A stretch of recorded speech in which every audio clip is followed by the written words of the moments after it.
जिज्ञासु मित्रों, बहुत बहुत अभिनंदन है आपका हमारे चैनल दिव्य सृजन स्पिरिचुअल में। जैसा कि आपको विदित है कि इस चैनल पर हम आध्यात्मिक चर्चा लेकर और श्रीमद् भगवद गीता पर विशेष चर्चा लेकर प्रतिदिन उपस्थित होते हैं सायंकाल 7 बजे। तो आज भी इसी उद्देश्य से यहाँ पर यह चर्चा हो रही है। और कल हमने श्रीमद् भगवद गीता के 15वें अध्याय पर चर्चा की थी, जो कि पुरुषोत्तम योग नामक अध्याय था। और आज जो है श्रीमद् भगवद गीता के 16वें अध्याय, जो कि दैवासुर द्विभाग योग नामक अध्याय है। अर्थात दैवासुर, देव और असुर की चर्चा है। इसमें देव और असुरों की जो संपदा है, अर्थात संपदा क्या है, उनके जो गुण विभाग कर्म हैं, जो उनके लक्षण हैं, वही तो उनकी वास्तविक संपदा है। तो देव विभाग, देवता और असुरों के क्या गुण हैं, क्या उनके लक्षण हैं, उस पर विशेष रूप से चर्चा इसमें की गई है। और साथ ही साथ देवता बनना किसे कहते हैं या देव होना किसे कहते हैं, यह भी इसमें चर्चा मिल जाती है। तो देखिए, एक कॉन्सेप्ट हम आपको यहाँ पर रख रहे हैं देवता और असुर के बारे में। वैसे असुर को राक्षस भी लोग कह देते हैं, लेकिन वास्तव में असुर राक्षस जब हम कहते हैं तो राक्षस मतलब हम शैतानी ताकतों को, जो डिमोनिक हैं, पावर्स हैं, उसको हम मानना शुरू कर देते हैं कि भाई वो राक्षस है। तो जो कि गलत काम करता है, हत्याएं करता है, दूसरों का जीना हराम कर देता है और बहुत ज़्यादा भोग वृत्ति उसके अंदर होती है, हिंसक होता है वह।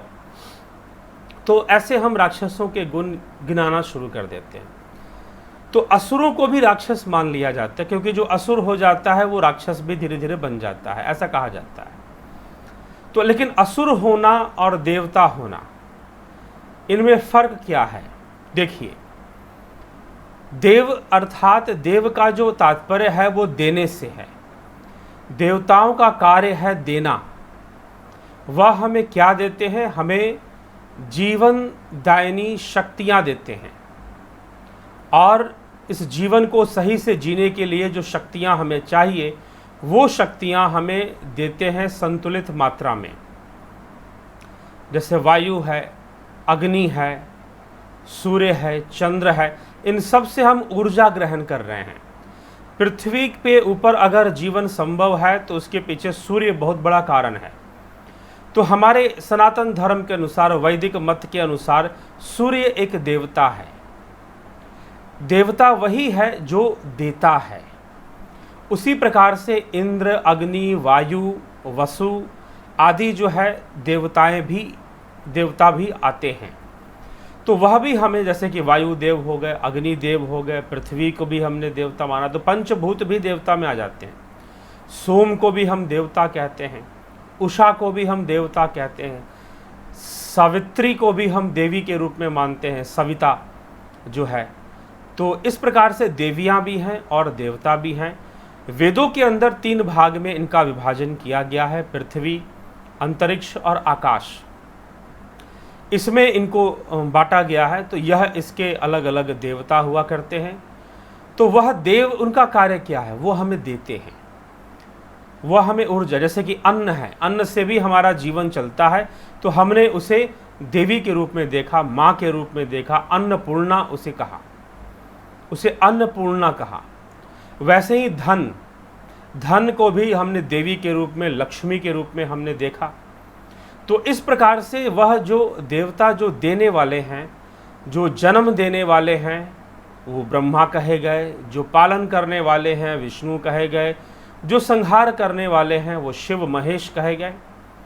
इस प्रकार से देवी देवताओं का वर्णन हमारे वेदों में आया करता है। तो भगवान यहाँ देवासुर, अब देवता कौन है और असुर कौन है, कॉन्सेप्ट को समझिए। कॉन्सेप्ट क्या कहता है? जो देने वाला है, और देने से वह क्या होता है? एक संतुलन बनाता है। इसलिए हमारे अंदर भी देने की प्रवृत्ति होनी चाहिए।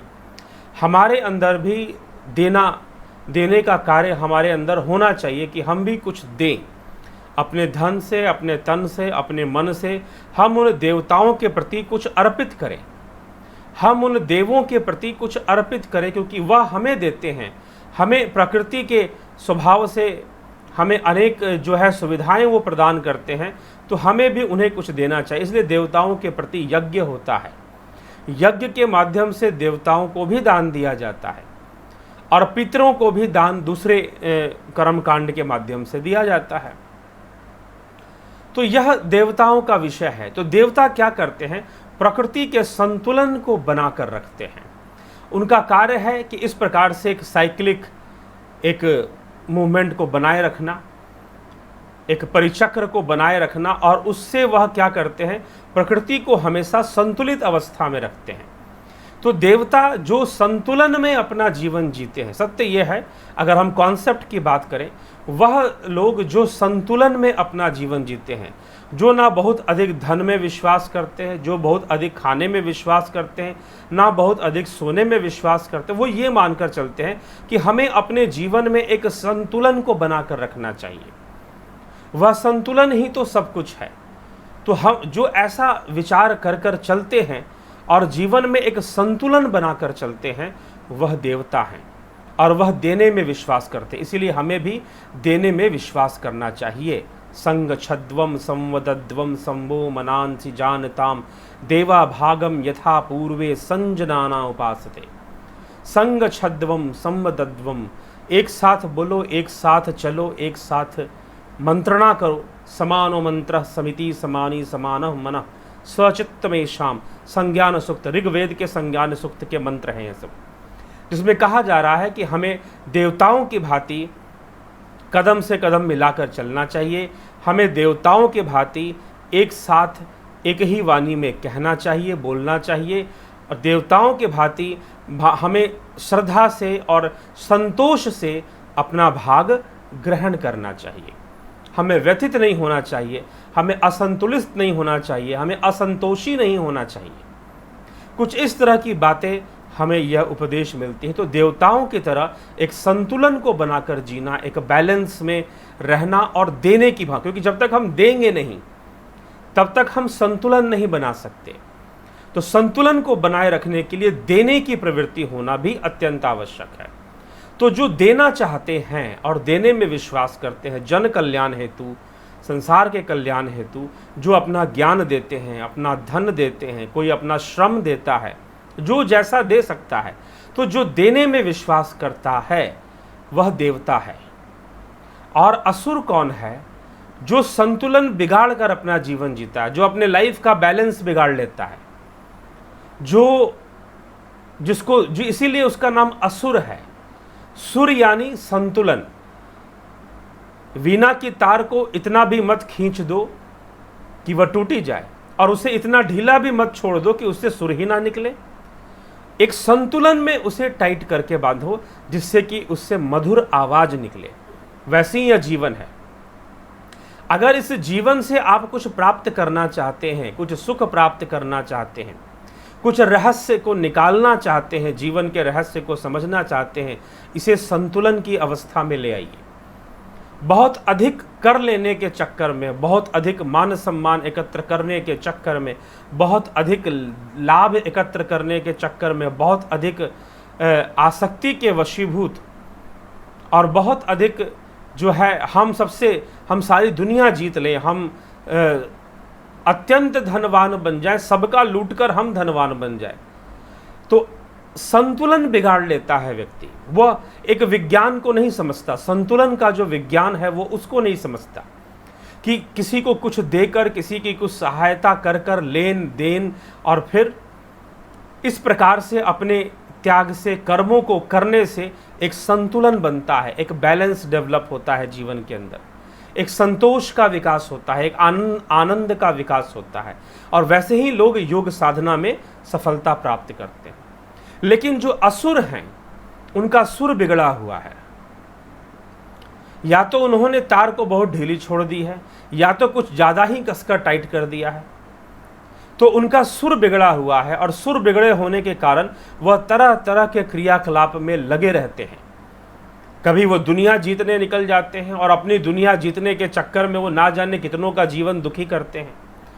तो हालांकि जो ऐसा कर रहा है उसके जीवन में संतुलन तो कभी आएगा नहीं, और जब संतुलन नहीं आएगा तो उसके जीवन में भला सुख कैसे आ सकता है? तो उसके जीवन में फिर सुख भी नहीं आने वाला। बिना संतुलन के सुख संभव नहीं है। हाँ, क्षणिक सुख कुछ देर के लिए कुछ आ गया और दूसरा ही क्षण आप अशांत हो गए, आपका मन बेचैन हो गया, परेशान हो गया, यह स्थिति हो जाती है। तो इसीलिए जो अपने जीवन में संतुलन की स्थापना नहीं कर पाते, संतुलन को प्राप्त नहीं कर पाते और हमेशा ही असंतुलित रहते हैं, और दूसरा अपना लक्ष्य भी असंतुलित होना ही चुन लेते हैं, वह कौन है? वह कौन है? वह असुर हैं। तो असुर क्या करते हैं? असुरों के गुण और सुरों के गुण अर्थात देवों के गुण क्या भगवान कहते हैं? भगवान कहते हैं कि जो असुर हैं, हे अर्जुन, इस लोक में भूतों की सृष्टि यानी मनुष्य समुदाय दो ही प्रकार के हैं। द्वौ भूत सर्गौ लोके अस्मिन दैव आसुर एव च। लोक में भूतों की सृष्टि यानी मनुष्य समुदाय दो ही प्रकार के हैं, एक तो दैवी प्रकृति वाला और दूसरा आसुरी प्रकृति वाला। दैवी अर्थात जो दाता है। अब तो असुरी प्रकृति वाले मनुष्य समुदाय को भी विस्तार से सुन। दैवी प्रकृति वालों के लिए तो भगवान ने पहले ही कह दिया कि वह दैवी संपदा मुक्ति के लिए और आसुरी संपदा बांधने के लिए मानी गई है। दैवी संपदा क्या है? अब मनुष्यों के दो विभाग, यहां पर भगवान देवताओं और असुर की बात नहीं कर रहे, ये ध्यान रखिए। किसकी बात कर रहे हैं? मनुष्य। जिस प्रकार से देवता और असुर होते हैं वैसे ही वह भी मनुष्य से ही बनते हैं। तो मनुष्यों के अंदर दो विभाग हैं गुण के आधार पर, एक दैवी और एक दूसरा आसुरी। यह गुण के आधार पर दो विभाग हैं। तो भगवान कहते हैं कि जो देवता है वह तेज, क्षमा, धैर्य, बाहर की शुद्धि एवं किसी में भी शत्रु भाव का ना होना, अपने में पूज्यता के अभिमान का अभाव, ये सब तो है अर्जुन दैवी संपदा को लेकर उत्पन्न हुए पुरुष की लक्षण है। मन, वाणी, शरीर से किसी भी प्रकार के किसी को भी कष्ट ना देना, यथार्थ और प्रिय भाषण, अपना अपकार करने वालों पर भी क्रोध ना करना, कर्मों में कर्तापन के अभिमान का त्याग करना, अंतःकरण की उपरति अर्थात चित्त की चंचलता का अभाव, किसी भी निंदा आदि न करना, सब भूत प्राणियों में हेतु रहित रहना अर्थात अनासक्त रहना, इंद्रियों का विषयों के साथ संयोग होने पर भी उनमें आसक्ति ना होना, कोमलता, लोक और शास्त्र से विरुद्ध आचरण में लज्जा और व्यर्थ चेष्टाओं का अभाव। इस तरह से जो व्यर्थ चेष्टाएं हैं, व्यर्थ आशाएं हैं, उनका अभाव, जबरदस्ती की चेष्टाएं और कर्म करने में व्यक्ति लगा रहता है, अनावश्यक धन एकत्र करने में, अनावश्यक वस्तुओं को एकत्र करने में लगा रहता है, ऐसे लोग देवता नहीं हो सकते। और जो इस सब में संतोष रखता है, कर्मों में भी संतोष रखता है और कर्मों में भी कर्तापन का भाव नहीं आने देता, किसी के लिए ये अहित नहीं सोचता और ना ही किसी का अहित करने का कोशिश करता है, अपनी नीयत से वह कभी किसी का अहित करने का प्रयास नहीं करता, वह सब देवता है। लेकिन अब आसुरी प्रवृत्ति के लोग, उनके लिए भगवान कहते हैं, क्या कहते हैं? असुर स्वभाव वाले मनुष्य प्रवृत्ति और निवृत्ति इन दोनों को ही नहीं जानते, इसलिए उनमें ना तो बाहर के भीतर की शुद्धि है, ना श्रेष्ठ आचरण है। जो असुर स्वभाव के हैं वो प्रवृत्ति निवृत्ति का रहस्य नहीं जानते। प्रवृत्ति और निवृत्ति, प्रवृत्ति अर्थात वृत्ति में लिप्त होना, निवृत्ति अर्थात वृत्ति निरोध करना। वृत्तियों का निरोध करने से निवृत्ति होगा और वृत्तियों में ही लिप्त होने से क्या होगा? प्रवृत्ति होगा। तो जो वृत्तियों में ही लिप्त है वो प्रवृत्ति मार्गी है, और जो निवृत्ति अर्थात जो वृत्ति निरोध कर रहा है, वृत्ति निरोध, योगश्चित्त वृत्ति निरोध, महर्षि पतंजलि ने कहा, जो वृत्ति निरोध का अभ्यास कर रहा है, वृत्ति निरोध के मार्ग पर चल रहा है, वह निवृत्ति मार्गी है। लेकिन ज़्यादातर समाज में क्या बना हुआ है? प्रवृत्ति अर्थात जो भोगों में बहुत लिप्त है, घर संसार में रह रहा है, परिवार में रह रहा है, शादी ब्याह करके गृहस्थी में रह रहा है, तो उसको लोग प्रवृत्ति मार्गी बोल देते हैं।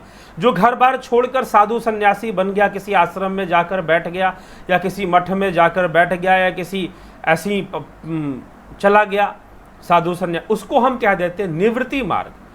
परंतु ऐसा नहीं है। ऐसा भी हो सकता है कि कोई घर गृहस्थी में रहकर भी निवृत्ति मार्ग पर चल रहा हो, ठीक, और ऐसा भी हो सकता है कोई साधु सन्यासी बनने के बाद भी प्रवृत्ति मार्ग में लिप्त हो।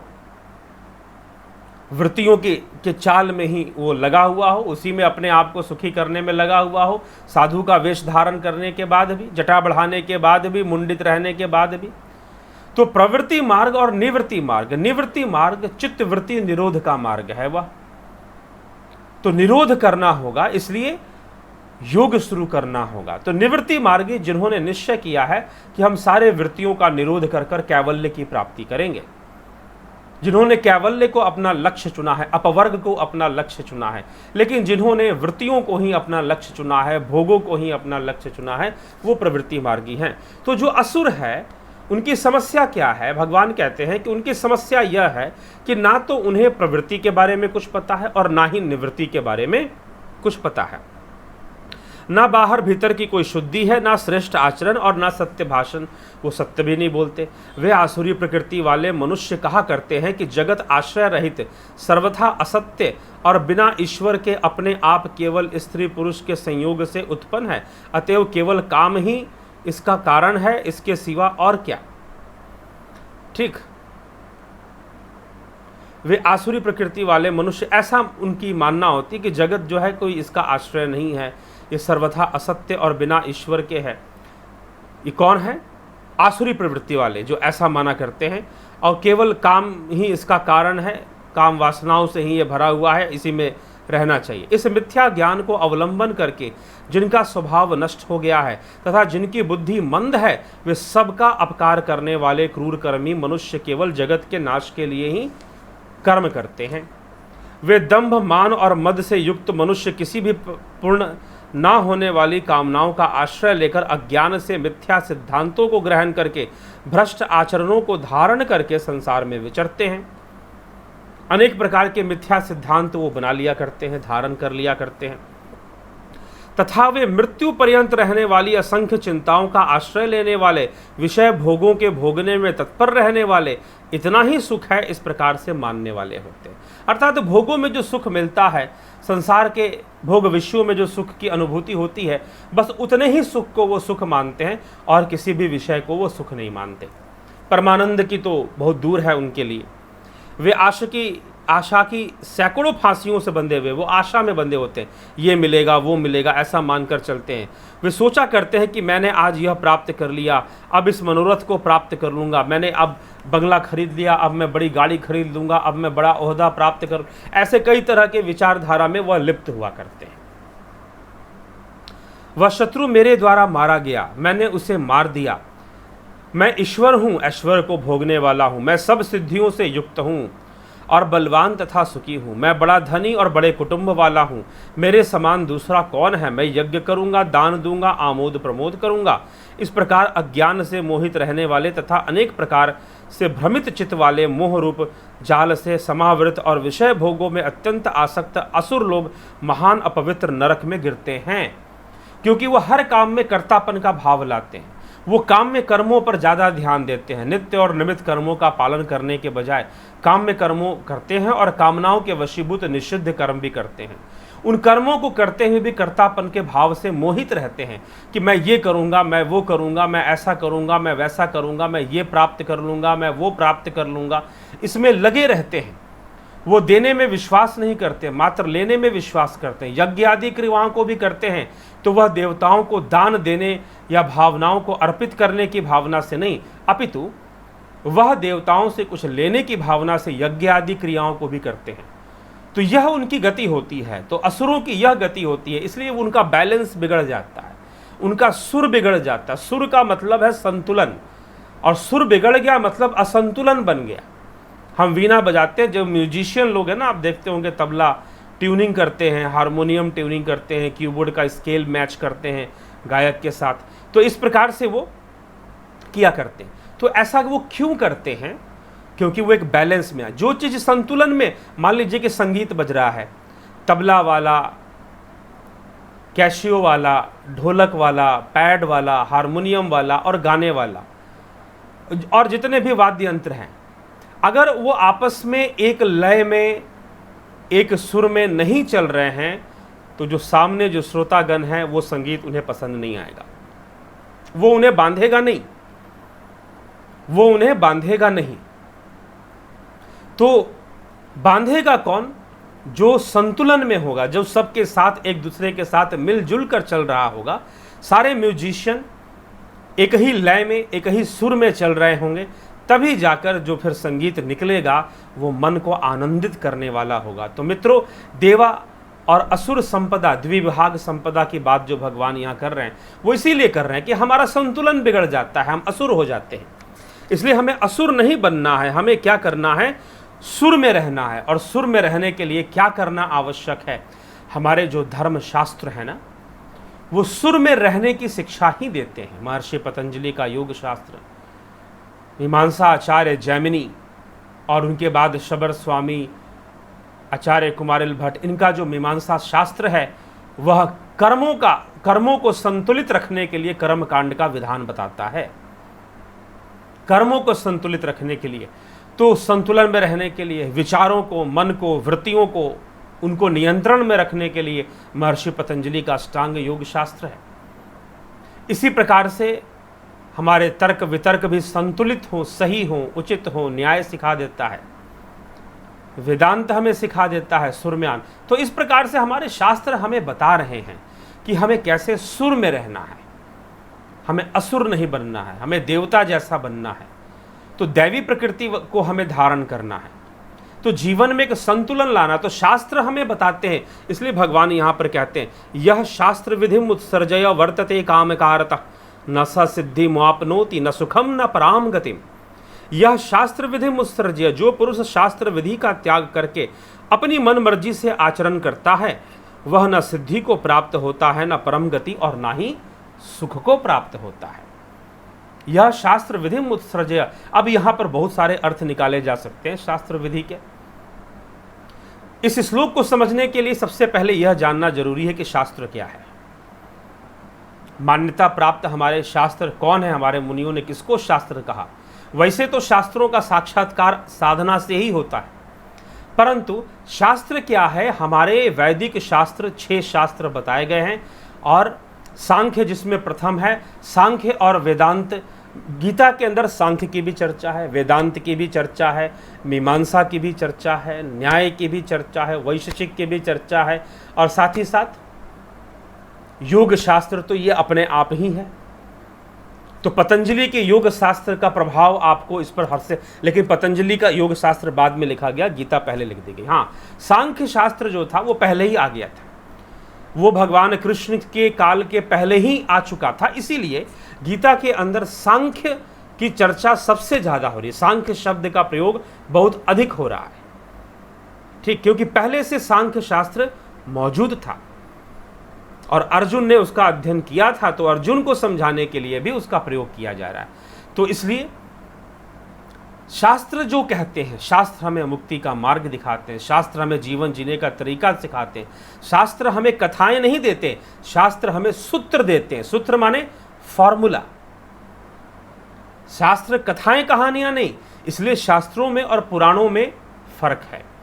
पुराणों से भी हम शिक्षा ले सकते हैं, लेकिन शास्त्र अनुकूल नहीं, क्योंकि पुराणों के अंदर कथाएं हैं, उनमें भी शास्त्र सम्मत कथाएं होती हैं, लेकिन वह कथाएं अपने समय के हिसाब से और साहित्य का उसमें मेल होने के कारण उसके अंदर अलंकृत भाषा का भी प्रयोग होता है। इस कारण से पुराणों की कथाओं का आप अनुकरण नहीं कर सकते, आप उनसे प्रेरणा ले सकते हैं। एग्जैक्टली अगर आप वैसा ही करने का कोशिश करेंगे, क्योंकि आजकल बहुत सारे भ्रम हैं कि लोग उन कथाओं को ही शास्त्र ज्ञान मानना शुरू कर देते हैं और सोचते हैं कि भाई यही शास्त्र ज्ञान है। तो बहुत बड़े भ्रम में आप हैं, आपको शास्त्र ज्ञान नहीं है। आप बहुत सारी कथाओं को जान लेंगे तो इससे कोई शास्त्र ज्ञान नहीं हो जाएगा।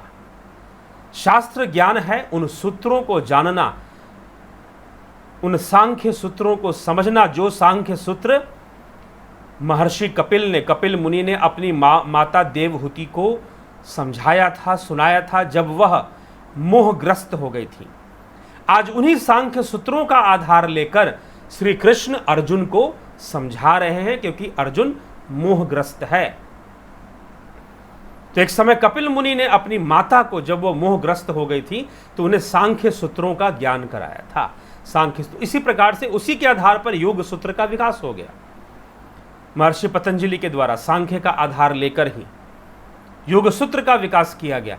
तो महर्षि पतंजलि ने योग सूत्र का वर्णन किया, वो सूत्र है, वो फॉर्मूला आपको दे रहा है, how to practice, way of life का फॉर्मूला क्या होना चाहिए, वो फॉर्मूला हमें वहां से मिलता है। अन्यथा हमें कथाएं मिलती हैं, हमें कहानियां मिलती हैं। तो कथाएं कहानियां से आप प्रेरणा ले सकते हैं, आप इंस्पायर हो सकते हैं, लेकिन एज इट इज़ अगर आप अपने लाइफ को में उसको डालेंगे, और हो सकता है कि कई बार लोग क्या होता है ना कि भाई कथाओं कहानियों के माध्यम से वो यह प्रूव करने की कोशिश करते हैं जो वह चाहते हैं उसी को सही बताने की कोशिश करते हैं। ऐसा भी होता है, ऐसा भी होता है। तो इसलिए हमें यह विचार करके चलना चाहिए, हमें जीवन सूत्रों को अपनाना चाहिए, अर्थात फॉर्मूलाज को लेना चाहिए जो कि हमें शास्त्रों से मिलते हैं, सूत्र मिलते हैं, योग सूत्र, न्याय सूत्र, सांख्य सूत्र, इन्हें सूत्र कहा जाता है। तो वहां से सूत्र मिला करते हैं, तो वो जो सूत्र दे रहे हैं ना, वो शास्त्र है। तो भगवान यहाँ पर गीता में सूत्र दे रहे हैं, इसलिए गीता भी शास्त्र है, योग शास्त्र है। इसे कहा गया यह शास्त्र विधि मुत्सृज्य, जो शास्त्र विधि का त्याग कर देता है। अब शास्त्र विधि का मतलब ये नहीं कि फलाने ने, अब मान लीजिए कि कोई कथा कहानी कहीं पर लिखी गई, तो वो कथा कोई शास्त्र विधि नहीं बन जाएगी कि भाई अर्जुन ने ऐसा किया था तो हम भी ऐसा कर लेते हैं, ये वही शास्त्र का कहना हो गया। जी नहीं, बिल्कुल नहीं। उन्होंने अपने समय के हिसाब से जो किया था वो किया था। वो जो कॉन्सेप्ट दे रहे हैं, वो जो फिलॉसफी दे रहे हैं, वो जो सूत्र प्रदान कर रहे हैं, वो शास्त्र है। तो शास्त्रों का मतलब मात्र हमने बहुत सारे कथा कहानियाँ पढ़ी और फिर उन्होंने ऐसा किया था तो हम भी वैसा ही कर लेंगे, इसमें कोई बुराई नहीं है। तो कई बार लोग जो है अपने स्वार्थ को साधने के लिए भी शास्त्रों का नाम इस्तेमाल करते हैं, अपनी मनमानी करने के लिए वो शास्त्रों का नाम उपयोग में लेना शुरू कर देते हैं। हमें प्रयास करना है, इस माहौल को बदलना है और वास्तविक शास्त्रों से ज्ञान प्राप्त कर कर जानकर अपने जीवन को उनके अनुकूल बना देना है। तो भगवान आगे यही कहते हैं कि इससे तेरे लिए इस कर्तव्य और अकर्तव्य की व्यवस्था में शास्त्र ही प्रमाण है। कर्तव्य क्या है और अकर्तव्य क्या है, इसका प्रमाण क्या है? शास्त्र ही प्रमाण है। ऐसा जानकर तू शास्त्र विधि से नियत कर्म को ही करने योग्य है। तो शास्त्र प्रमाण है कि तेरे लिए उचित क्या है, कर्तव्य क्या है, अकर्तव्य क्या है।